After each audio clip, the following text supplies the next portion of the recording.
So taking videos of this back siding since we didn't get to it in the front. But you can see in the video I just showed that it's pretty simple. I just put on these braces at the bottom, rest the siding on it, clamp it onto one piece to hold it in, and then I just go every 6 inches along the edge and every 12 inches in the middle, and we'll get them up pretty easy. And then we'll just have to do some cutting on those top ones. It'll be hard, but it's pretty simple, straightforward. I did have to, this stud was bowed a little bit, banana, so I just had to clamp it a little bit to keep it nice and straight. We're going on pretty well.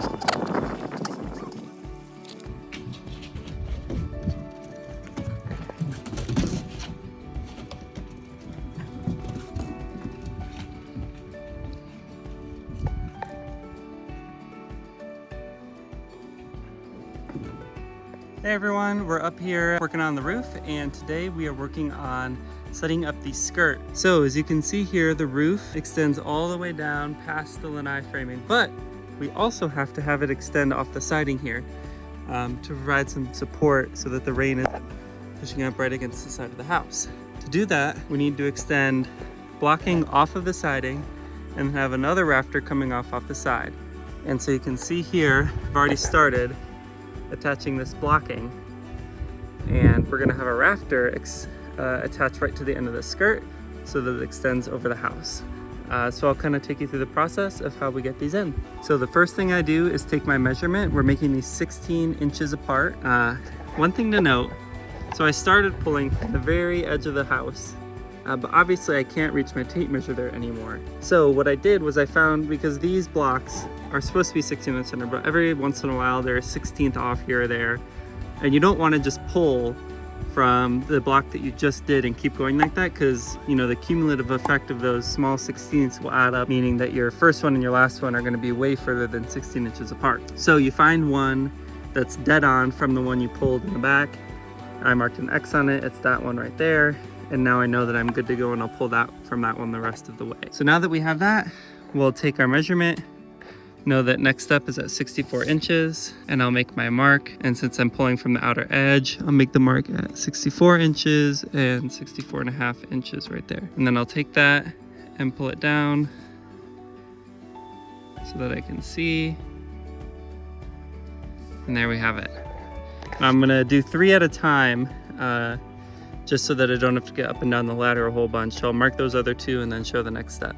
So now that I have those marks, take my tape measure down, and we're going to use this handy dandy template that I've made. So the reason why I made a template is because it's hard to get the exact angle of these blocks, because you'll notice they're not straight up and down with the siding, and that's because we want it to be the same angle as the roof here. So to get the right angle, you could, take a speed square and measure the exact angle, do that every time, but that's going to lead to, you can't get it perfect every time. So what I wound up doing is taking one of my scrap pieces of siding that I wound up messing up on the outside edge, but it had the exact angle because I was cutting these siding pieces to match the angle of the roof. So it had this top angle measure, and all I did was make a square cut downward to see where these blockings would go, and that way all I have to do is line this piece of siding up with this piece of siding, and there I have my cutout. So I just mark on the inside of this cutout, and I have exactly where I'm going to measure and cut. So now I have those marked. The other thing I'm going to do is mark how far down I have to go. So these blocking are 2 by 8. However, the actual measurement of them, instead of 8 inches, is more like 7 3/8. So I have to mark 7 3/8 down from the top, and that's assuming that the siding piece is level with the rafter, which it is not right now. And honestly, I should have made these level before I started doing this, but I really wanted to get this siding up, I was just impatient. So all I do is measure the difference between the height of this and the height of this. This one's about 1/8 taller than the actual rafter. So I'll just mark down 7 3/8 and then move up 1/8 of an inch and make my mark. So I'll grab my tape measure, pull down 3/8 minus 1/8.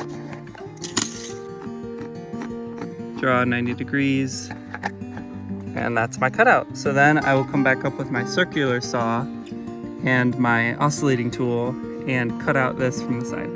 So this part is actually a lot easier than I thought it was going to be. I can't film it because I don't have enough hands, but you're basically going to take your saw, line it up with the line, pull up the guard, drop it in on the siding, and just pull all the way up and make that cut. You'll do the same on the other side, and then we'll come back with the oscillating tool and cut out this bottom piece right here, as well as the bottom of these pieces that circular saw can get to. So you can see we've made those cuts with the circular saw. One thing I'll note is usually when you're using a circular saw, you want to go on the inside of your mark because the saw has some depth to it, as you can see. So you want to cut to the inside so that you don't cut too far. However, with these, because the template that we're using, when you mark with your pencil, you can't get all the way to the edge. So what I found as a tip is to just put your saw centered on the line, so you cut a little bit out so it leaves enough room for your 2x8. Now we'll take our oscillating tool and we're just going to come in here, cut this, and then we'll come in and cut the bottom right here. So we took those pieces out with the oscillating tool, and if we did it right, we should just be able to pull that right out, and we can see that we're pretty much lined up with the bottom of the rafter. It seems like it went a little too far, but that's okay. We can fill the difference with a little bit of backfill and caulk. It shouldn't be too big of a deal. I'm going to come through and clean up these corners just a little bit so the 2x8 can fit nicely. So the next step for me is I take my 2x4 block, which is exactly 14.5 inches, because we want the overhang to be 16 inches off the last rafter, and we're adding the 1.5 inch rafter to the edge of these blockings, so 14.5 inches that my wife so graciously cut out for me. And I will just stick it into the slot we've made here, make sure that it's flush on top, and then I'll take my clamp and clamp it to the wall to hold it in place while I screw it in. So I have it all clamped in. One thing I'll note is you really want to make sure it's centered on the board on both sides. Also, we'll start to pull this one side to the other so that it's not perfectly perpendicular with the rafter. So once you have that, I'm going to take my screws, and I'm using these GRK 4-inch structural screws. They're probably overkill, but I really want these to hold up well because they're going to be holding up roof, the gutter, and then also maybe solar panels. So I really want them to be strong. And I actually hung on one of these and held up my weight just fine. So I'm using 2 of these per, attaching one at the top and one at the bottom, and it goes pretty smoothly.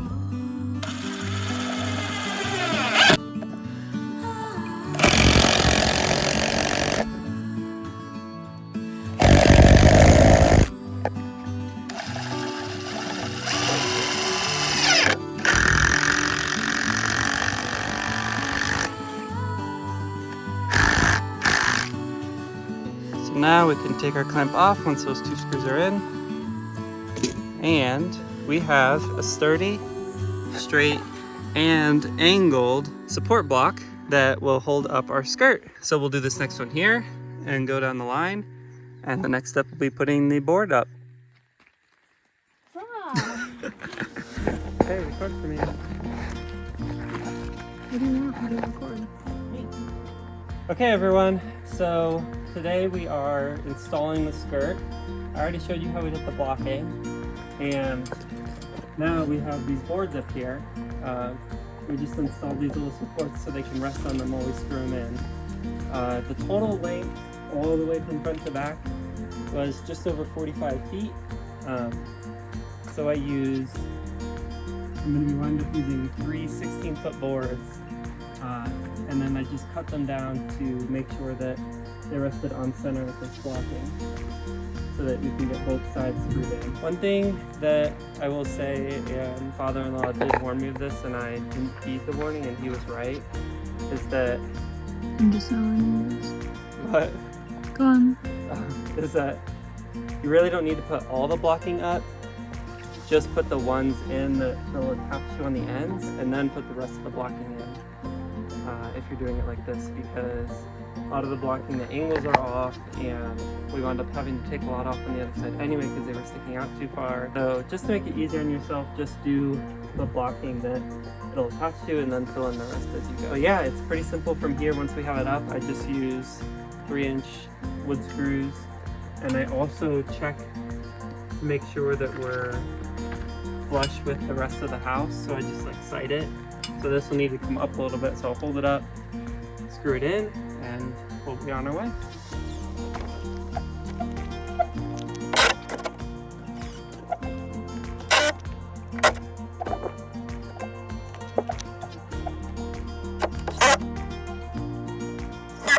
And that's that. So I'll come back, do the rest of the screws, and then we'll also have to do this last piece. And this last piece right here, we'll do a bird's mouth cut on the end, rest it on top of that girder, and then attach it into this blocking. That's the second piece, and should be it. Hi everyone, I'm up on the roof. You can kind of see the ocean behind me. It's a super clear day. Here's a look at what it's looking like. And today, we're gonna cut these front rafters so that they are plumb. So the gist of it is right now, this is square with here, but I don't want this to be poking out that way. I want it to go straight down so that water doesn't pool on here. We'll have flashing of this too, but I want to make a cut so that this line is perfectly plumb. So I have 3 different ways I'm going to try to do that. The first is with a makeshift plumb bob, which I have just a rock, and you can see here, if I line it up with my corner and wait for it to stop rocking around, it should give me a straight line down. The second, easier way is I just have a level here, and I'll line it up with the corner and just adjust till we're perfectly level, and I can make my line right there. Or the third way is with the speed square.